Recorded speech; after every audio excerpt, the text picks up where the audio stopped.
you may have seen on the Discovery Channel. Bloody famous, ripper guest. Thanks very much for coming on in, mate. How many generations of mining in your family? My grandson is the 7th generation. Wow. Vini Vici.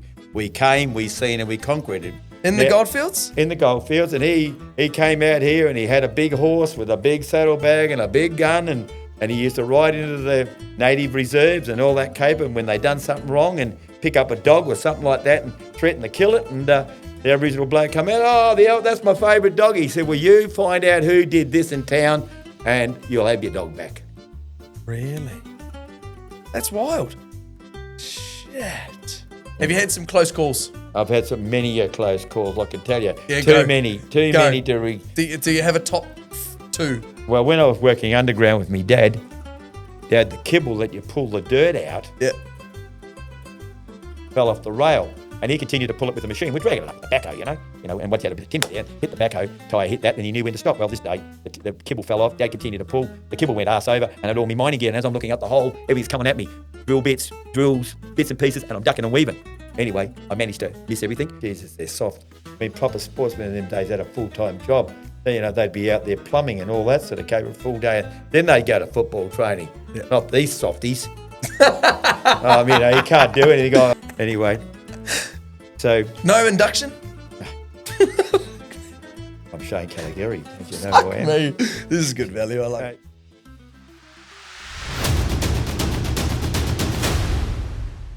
Welcome back to a bloody awesome episode on the Gold Room podcast. Today we have Shane Calegari, who is a gold prospector who you may have seen on the Discovery Channel. Bloody famous, ripper guest. Thanks very much for coming on in, mate.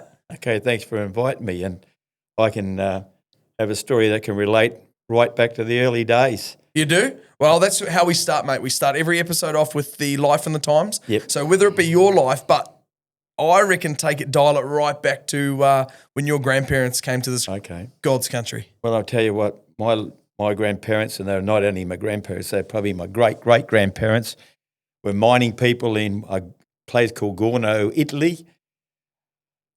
They had no food. They were all hungry. The men had to go. So, of course, they always had the adventure, well, we'll go and look for gold.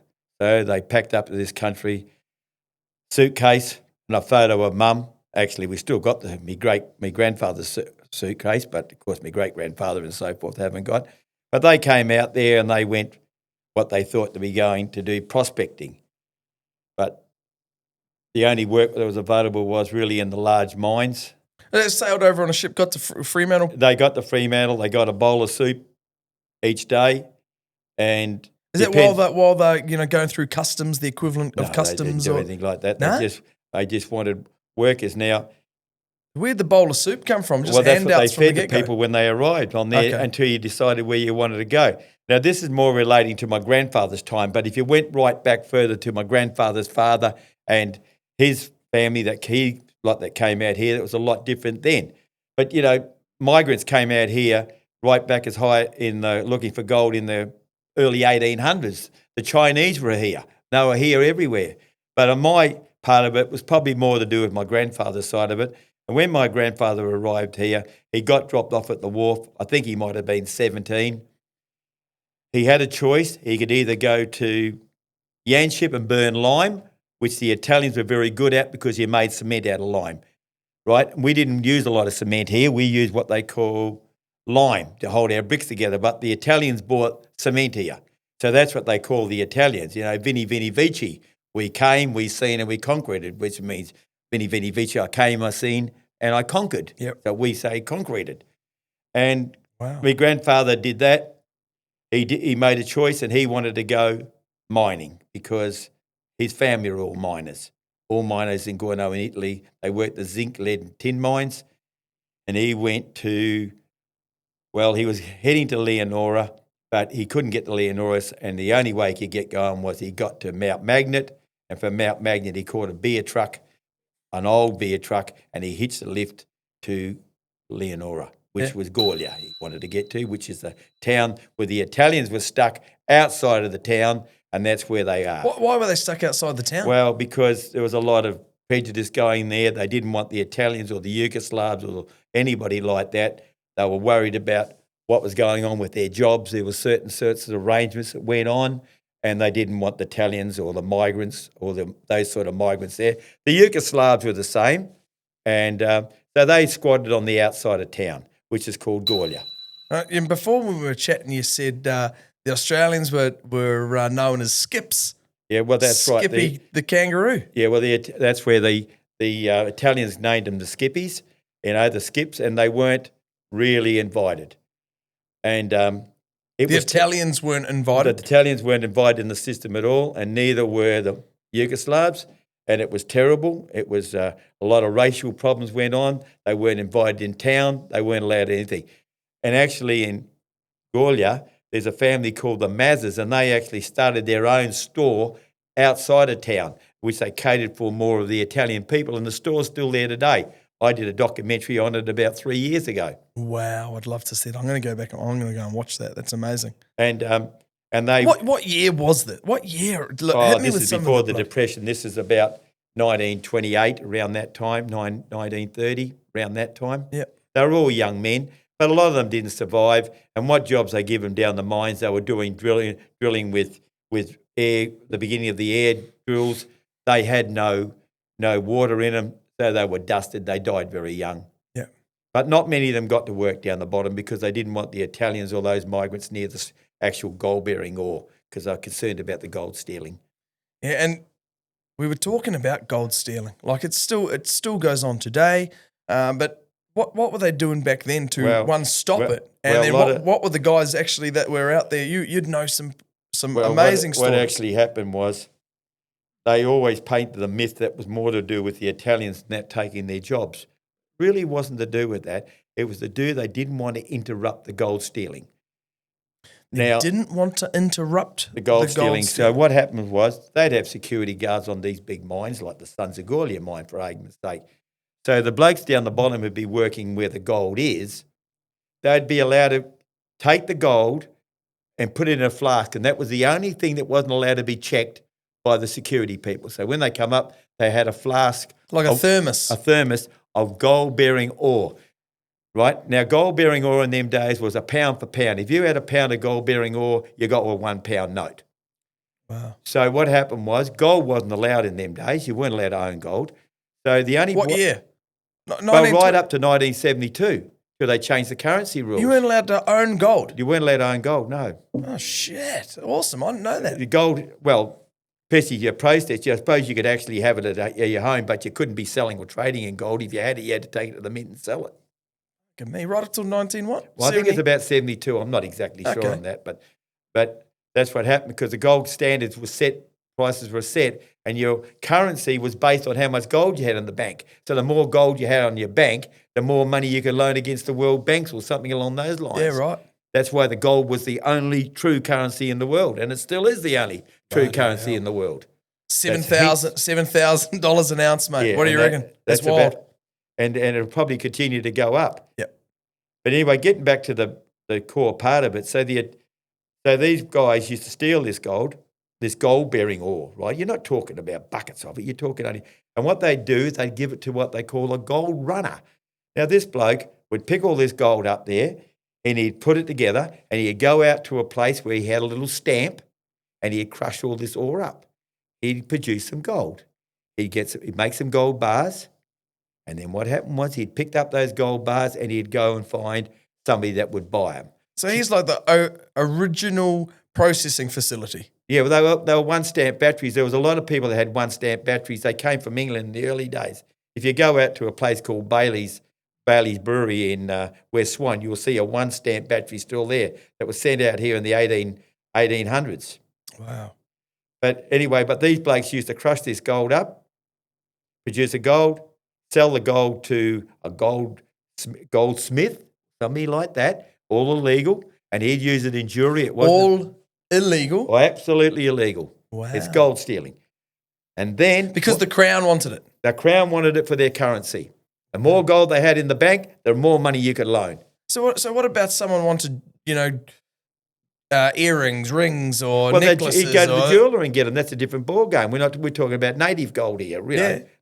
And then what would happen is this system was very professionally done. So he would go, bring the gold back, and he'd get the cash money, and then he'd divide it up between all the grey workers at the mine there.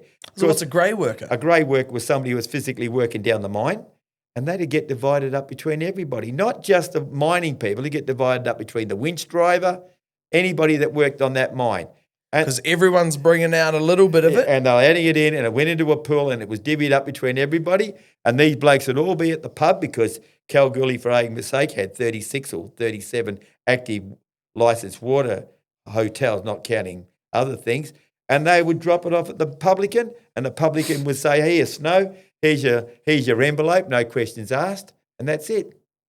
That's if the bloke didn't have a pink slip against him. What's he owes money? No, pink slip was when he had either gambled his money and didn't leave any money for his wife, or he'd manhandled or done something that was undesirable. The copper would go there and say, "Snow, you got a pink slip against you," and they'd put that at the hotel, and the publican wasn't allowed to serve him, and no hotel was allowed to serve him. Wow, that's a bit of bloody, that's a little bit of pub street justice. Oh, pink slip, that's what in them days they had the system organised, you know. So who did you hear these stories from? Well, my old boss was a boss called Bill Maloney, and he used to sit on it. We used to sit on 2 4-gallon drums having a pickle sandwich, and we talked these yarns about what went on in them days. Now, his father was an Irish policeman. In the Goldfields? In the Goldfields, and he came out here, and he had a big horse with a big saddlebag and a big gun, and he used to ride into the native reserves and all that caper, and when they done something wrong, and pick up a dog or something like that and threaten to kill it, and the Aboriginal bloke come out, that's my favourite dog. He said, "Well, you find out who did this in town, and you'll have your dog back." Really? That's wild. So this Irish copper, yeah, right? Yeah. What sort of crimes was he looking at? Well, the kids just got into town. They weren't allowed in town. Aboriginal kids weren't allowed in town? No, the people were only allowed in town certain days and certain times, yeah. But they'd probably just misbehaved or did something. Like any young... Like anybody, little ratbag would do. But they respected their elders, and that's what happened. And if the elder said what happened, he'd find out. Somebody would dob him in, and that was the way it was. And he got his dog back. Because he'd cause more trouble for everybody else on the reserve, the copper would. Yeah. And a lot of these things on. I mean, if a bloke lost all his money down the TAB, the copper would go and see the bookmaker and say, "Listen, Mrs. Jones husband's lost all the dough down there," and he'd drop a pound off or 10 quillings off to the Foursquare around the corner, and the wife could go buy some food for the kids. Because these guys were notorious gamblers, of course, 2-up, horse racing, whatever. It was huge in them days. And the bloody drinking. And the drinking was notorious. They'd drink long hours of drinking. And that's the thing is no bloody breathos back then either, mate. Oh, well, there were the days when drunken driving was compulsory, you know what I mean? Oh, no. Well, certainly not anymore. We're not condoning that on this show also. But what about, like the breathos, no breathos before work. So I've heard over the while, we've heard stories of some pretty outlandish stories of, people going over, getting on the piss all night long and then turning up the next day, putting in a full bloody 8 hours and then back to the pub again. Well, you would have seen a bit of that in your I've time? probably done a bit of it. But anyway, that was the way it was. I'm sure that I was out very late and slept in a sea container at the building site for a couple of hours and then did a full day and then had a belly full the next day, but that was the way it was. Yeah. We were bulletproof. How many generations of mining in your family? My grandson is the 7th generation. Wow. So 7th generation. that would have found gold or worked in the mining industry. Wow. And what does he do now? My grandson is only 10 and his father is a superintendent with one of the biggest mining companies in the world. Wow.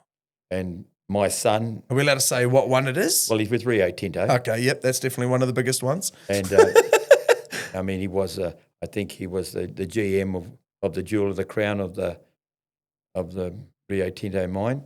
Yep. Now, Henry will be a mining man. And my son is not that keen on mining, although he has done some.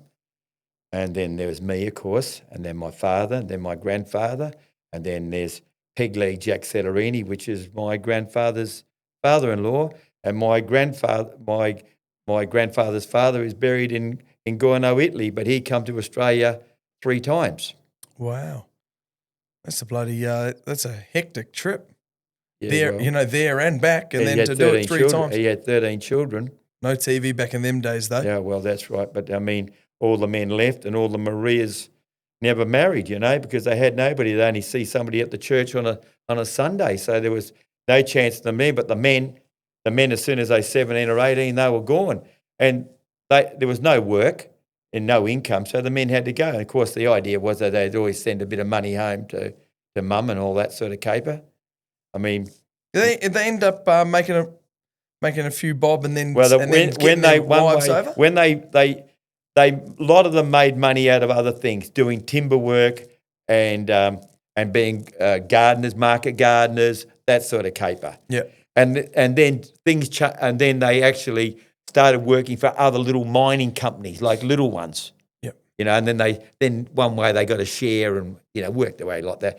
But at my house or whatever you call it, the baracca, means an old house in Italian.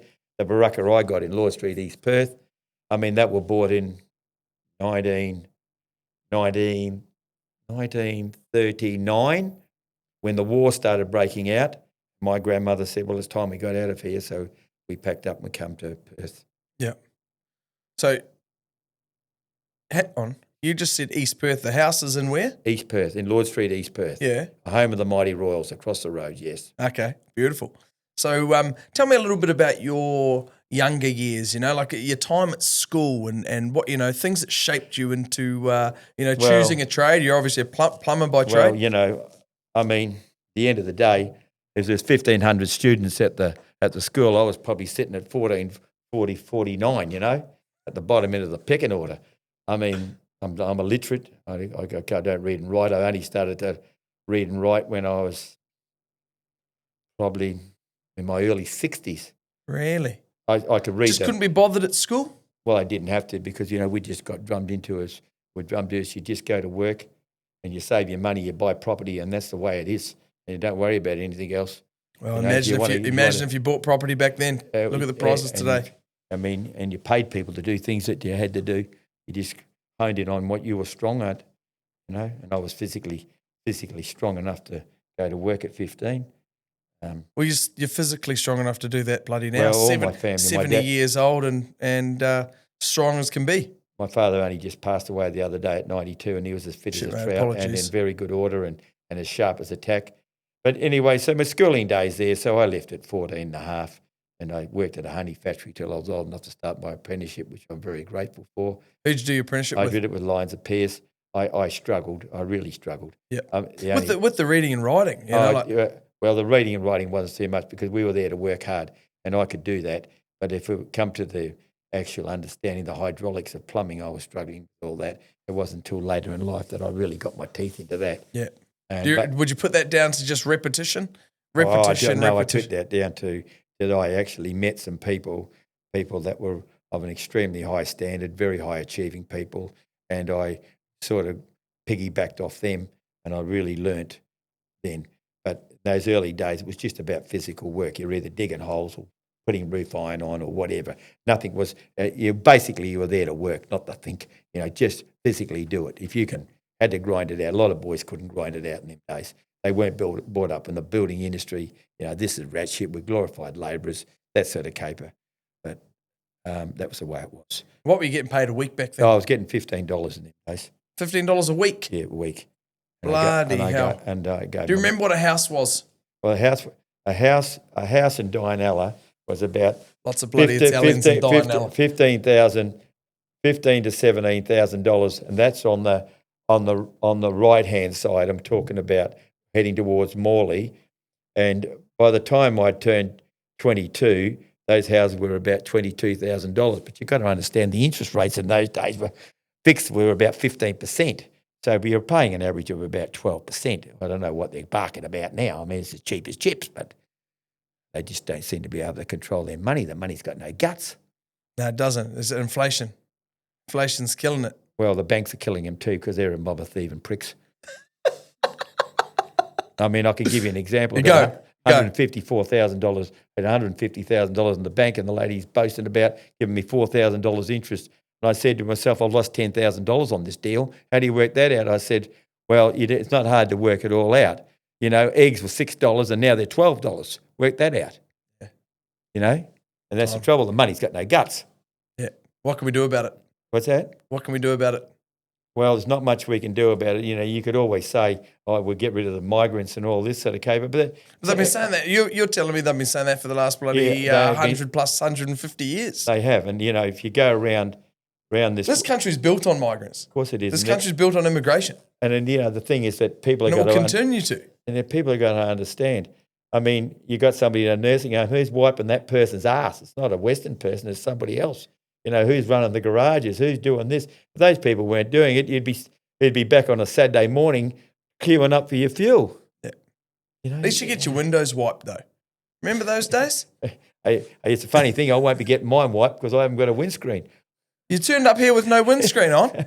No, Piss off. No, Did he? I got a windscreen, got broken, and because I was a bloke was towing me with a truck when I was moving some mining gear, and what happens? He hit a mud slap, and my vehicle went straight through the bloody thing there, and the steel come over my head, and it smashed the bloody windscreen and took me windscreen wipers out, the whole lot. Shit. Have you had some close calls? I've had many close calls, I can tell you. Yeah, too many to... Do you have a top two? Well, when I was working underground with me dad, the kibble that you pull the dirt out fell off the rail, and he continued to pull it with the machine. We're dragging it up with the backhoe, you know, and once you had a bit of timber there and hit the backhoe, tyre hit that, then he knew when to stop. Well, this day, the kibble fell off. Dad continued to pull. The kibble went arse over, and it all me mining gear. And as I'm looking up the hole, everything's coming at me. Drill bits, drills, bits and pieces, and I'm ducking and weaving. Anyway, I managed to miss everything, but there's no point. How big's the shaft?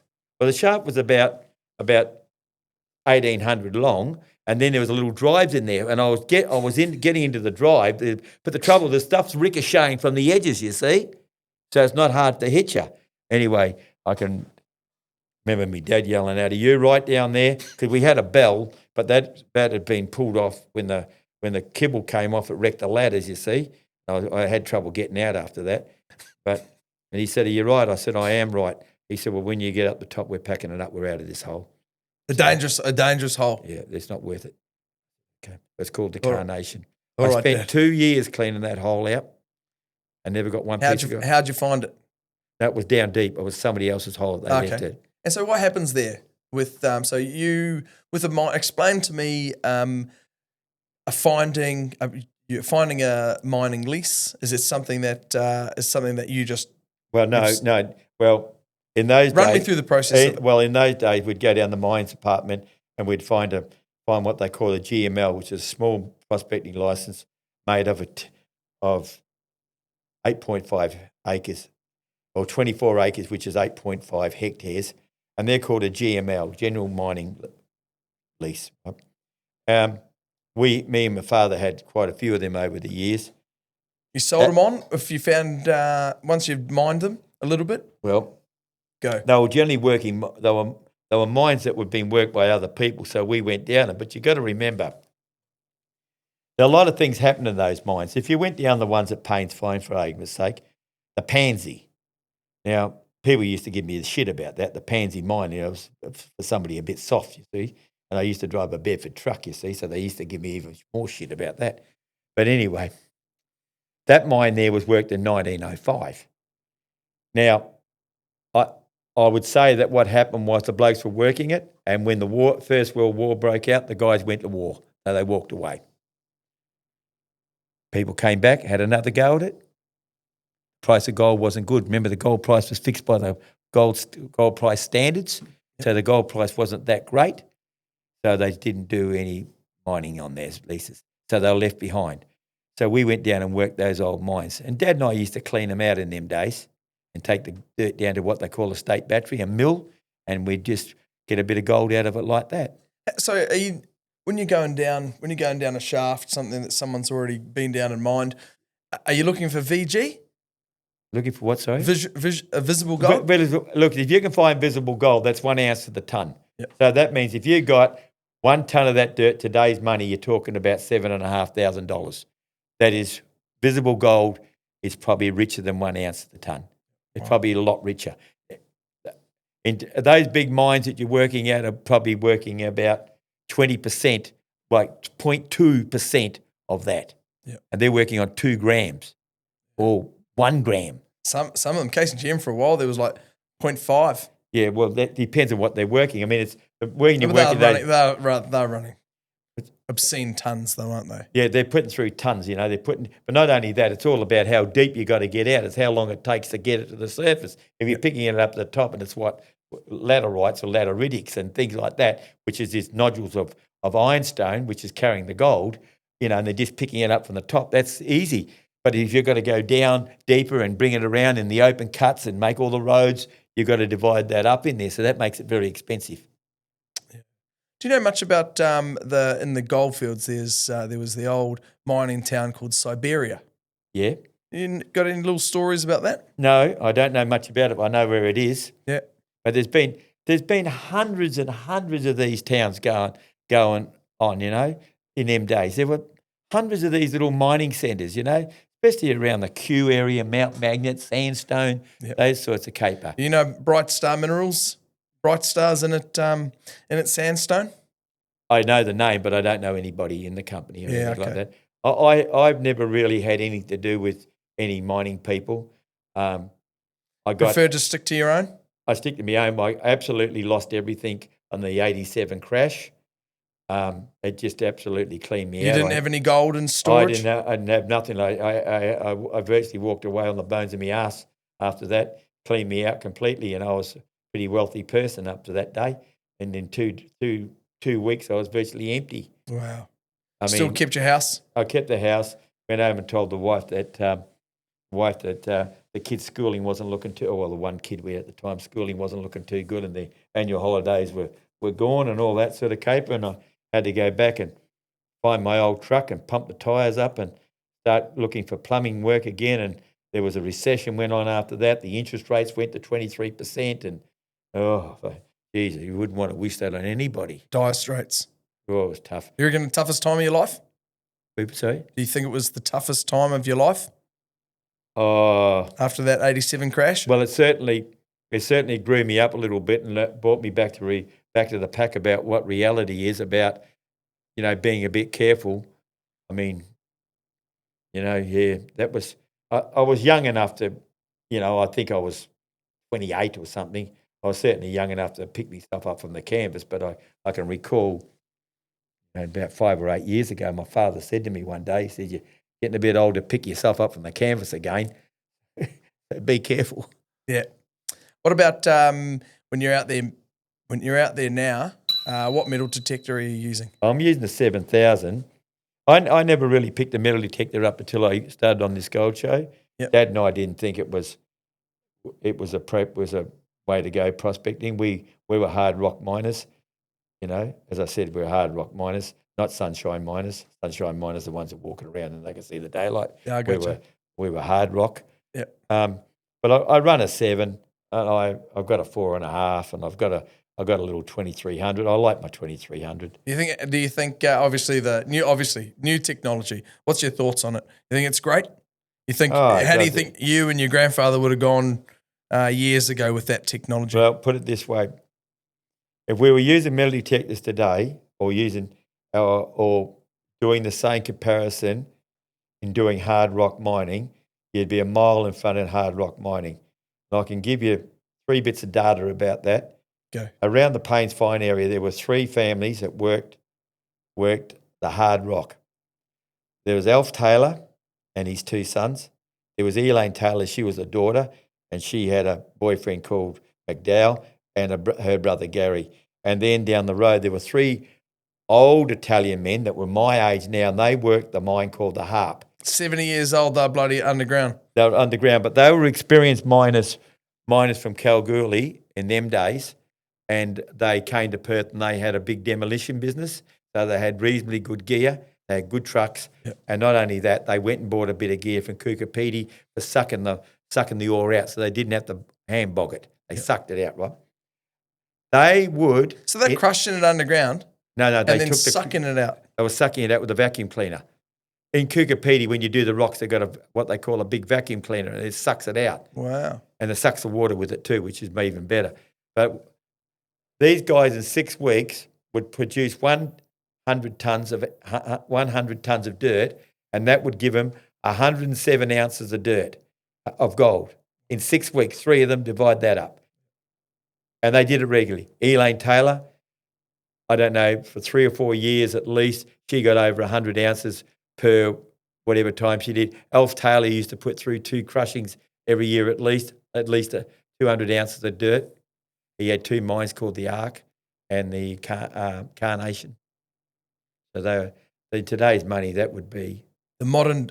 Tyler Mahoney. I think it's Tyler Mahoney from. She's on that. She's been on that. I know of her. Yeah, I have that gold show. She's doing bloody well for herself. She's probably the modern day Elaine.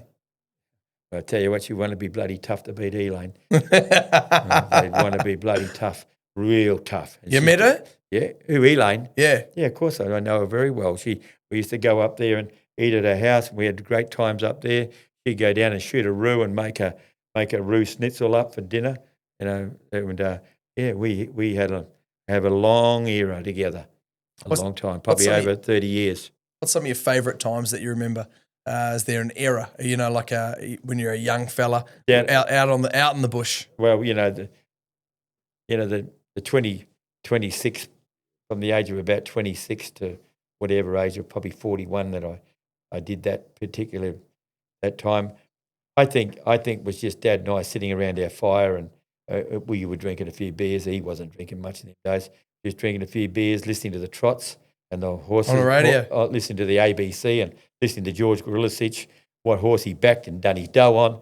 That sort of caper. We used to say, I bet George backed such and such, and you'd hear him 10 minutes later and say, I can't understand why they have these mobile starts when horses don't get a fair go and all this bloody nonsense. So we knew George done his dough on that. And, listening to Max Simmons doing the racings. And, of course, we had the great era of the football in them days, which was concentrating on only 22 players, not the rotation of players. So you could listen to it a bit more thoroughly, I think. Yep. And then that was the VFL, right?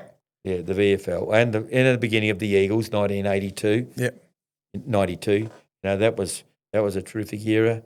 And that sort of caper. And then, there was a few times I used to go away with other blokes, my old mate Louis Maley. I mean, it'd take us 6 hours to drive to Paynes Find, which was a 4-hour drive. Time we stopped at the Myling Hotel and at the Dalwallinu Hotel and did whatever. We're driving around in vehicles that had old recap tyres on it, and the rubber used to release itself, and we used to get a hacksaw and it used to hit the underside of the car, and then we'd know it'd be time to get the hacksaw out and cut another bit of rubber off. We used to bet about how far we could go. And then the tyre would be on the wire alone, and then we'd see how far we could go on that. And then each time we'd stop, we'd have to have a beer. Just made a bloody game of it. Yeah, it's just a game. It was a game. We used to get there at 12 o'clock at night and light a fire, and that's what we did. I mean, that was the era. I mean, we had cars that had boiling radiators and all that caper.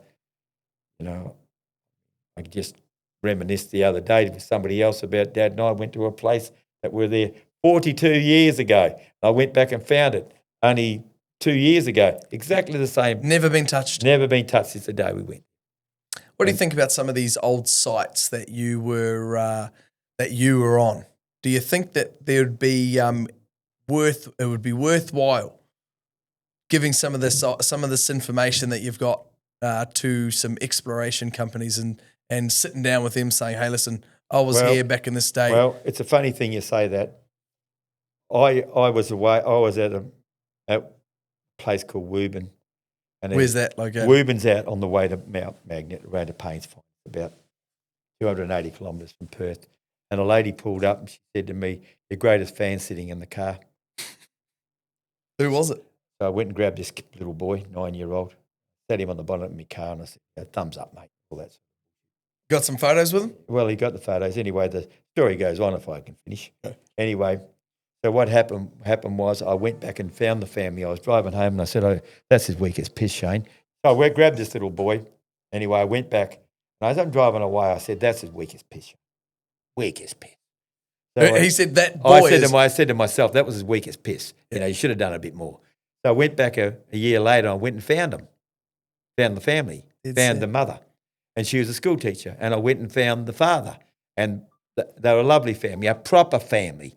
You know, you don't find proper families like that anymore. Dad's either doing FIFO work, or this is a family that did everything together. Where were they located? They located at Mount Magnet, right? Right. And they were an absolutely proper family. And then I went back to the Discovery people, and I suggested to them that they put this little family on the show.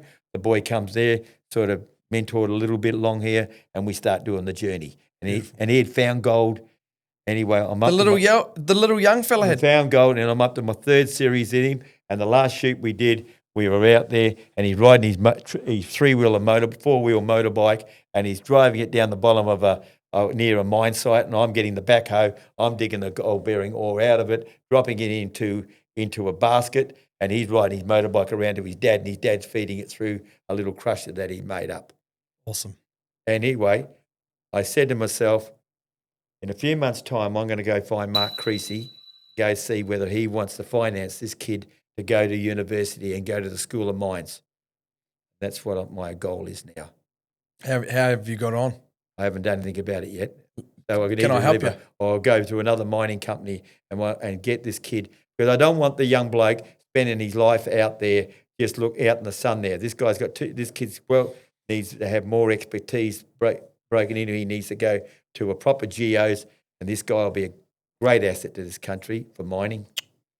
Because you've got to remember, it's not only gold in this country at the moment. We've got things like molybdenum and things like that. The rarest material are here in West Australia. Critical minerals, mate. She's the hot topic. Yeah, well, especially molybdenum, that's a material which I probably don't pronounce right, which you add to iron and it makes it a lot stronger. Even Donald Trump was encouraging it.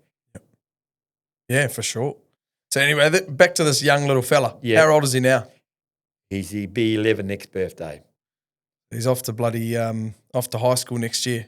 Yeah, I don't think his parents will let him go. I think they'll try to do communication. Homeschooling with him, which anyway, I've retired from the Gold Show this year. This is my last shoot. And I actually said to the family that I would, if they go on, I will stay there as a mentor on them and that sort of caper, and help them out with some stories. Caper. But I hope the young fella somebody does pick him up and offers him a scholarship, because they give scholarships out for blokes playing bloody football and all that sort of caper, and they don't have a job. Yeah. The future sports stars. Future sports stars that are just great for television. Yeah, well, sports stars, I mean, Jesus, they're soft. I mean, proper sportsmen in them days had a full-time job. They'd be out there plumbing and all that sort of caper a full day. Then they'd go to football training. Yeah. Not these softies. You can't do anything. I hurt me back. I mightn't be right for football. I'm already a soft. Torn a hammy. Get back out there on the field, mate. Get back out there and have a go at it. And they're sooks. Oh, Christ, I've had them working for me. I can't bend over. Christ, I need a nappy. Well, what we can do, can't make no promises, tell no lies and all that, but there's some great organisations out there that are actively helping young kids, and also getting STEM and getting some of the science-based mining information out to young kids in primary schools from a primary school. It used to be like year 10 that you'd start to look at where you were going to go, and there's Core Learning Foundation doing a bloody ripper job. The Gold Industry Group, have you heard of them? Yeah, I haven't heard of them, but a long time ago, I used to go to the schools and do a little bit of a demonstration about gold, and I used to take an air leg and that sort of caper and show them how to do those things. I was concerned about the mining industry, especially the way it was going, and they have given up a lot of ground on it. And I was thinking about the employment of those sorts of kids, and you've got to attract these people to. People seem to be attracted to things like finance and all that sort of caper, but really we've got a lack of really good quality engineers and those sorts of things in this country. You want to know something, Shane? Yeah. I last year was invited to go to the graduation ceremony at Curtin University in Kalgoorlie, and it's funny you mention that you're trying to do the right thing by going into the schools. because and we do need more mining engineers. We need this country to be focusing on sending kids off for a higher education at university, the metallurgists, the geos, the mining engineers. You did right. And so anyway, I went off to this Curtin University and spoke to a whole bunch of people there. And what do you think that the percentage of national versus international students going through Curtin University right now? Do you have a guess? Well, I would say they'd be lucky to be 15% of local kids. I can't speak for local kids because they do a lot of what Curtin University does really well is they, you can start your time here down in Perth, and then they send you off for a couple of years in Kalgoorlie, which was fantastic. Yeah. Great for the economy and great for boots on the ground learning. So Tanya at the university told me that there was 70% international students. Yeah. And 30% national students. And I thought you might like to know those figures, because when she told me that, and I have, once again, I'm an immigrant. I'm from bloody New Zealand. I arrived in Kalgoorlie with $800 to my name. Yeah. But I thought to myself, well, I've got two young boys here, one's probably going to be a tradie and the other one, hopefully, he'll go off to university. But I thought to myself, why in this great country of ours are we not pushing our own countrymen into these jobs or into a higher education, a higher learning? And because we need them, and it's great. It's great that we're out there supporting the international stage with international students coming in and getting that higher education. Obviously, we've got multiple great mineral deposits. We've got a fantastic education system. We've got some of the best universities for mining in the world. Well, I'll tell you, there's two issues that are here. The first thing is that in the last 8 or 9 years, when I've been moving around the mine sites, because I go and eat at the camps. They let you any old camp just let you go in there and eat? Well, they do for me. I let them know who I am. Anyway, so... No induction? No. I'm Shane Calegari. Don't you know who I am? Me. This is good value. I like it. Anyway, well, it's true. Yeah, they know me from the gold show and everything. Can I take a photo for me mum and all that paper? Now, they're all from UK and New Zealand. Now, 3 of the ones that I am the closest to are all from New Zealand. They went to the New Zealand School of Mines. Two went to Dunedin, and one went up the north. The one that went up the north is an absolute superstar geo. Now, what's his name? Oh, I won't say his name. Okay, all right. Because he's a superstar. He's 36 years of age, but he's a salt, and I mean salts can survive any way, and that's why he's good at what he is. Salts are, surfers, those sort of people, boats, live on the bloody ground, that sort of cape, that's why they survive, But the piece that I'm alluding to is that geos come to my tenement all the time and we talk about stuff. But, these senior geos have never been down on old workings. I've taken them down there, and they are senior geos that have been in this business for 15, 20 years. They've never been down a mine shaft and actually got there and chiseled the mine out from an underground mine. How did these guys work the roof? Safety. Where's the schist? Here's the ore body. There's the dolerite. What's the host rock? That sort of. Never done any of that. And they've said to me, I've never done anything like that. They did not, and these guys didn't realise that the geologists in them days put a nail in the wall there. They pinned their number to a bag 1A6 and put a clout in there because they know where the ore body was. But remember, we had a lull there of mining that died off, so we had 20 years where we didn't have a lot of heavy gold mining going on. Yeah. Well, we certainly got it now. So the basic in their defence, in these new bloody mining engineers and geos, in their defence, they're bloody book smart. You know, and for sure. But I think you do need that fundamental base knowledge. Put it this way: they're fantastic, and anybody can do it. And they get there with their little iPads, and they hook up their ore bodies, and they got their faults, and they do all that sort of caper. But if you build a house, you've got to put it on footings to support the thing.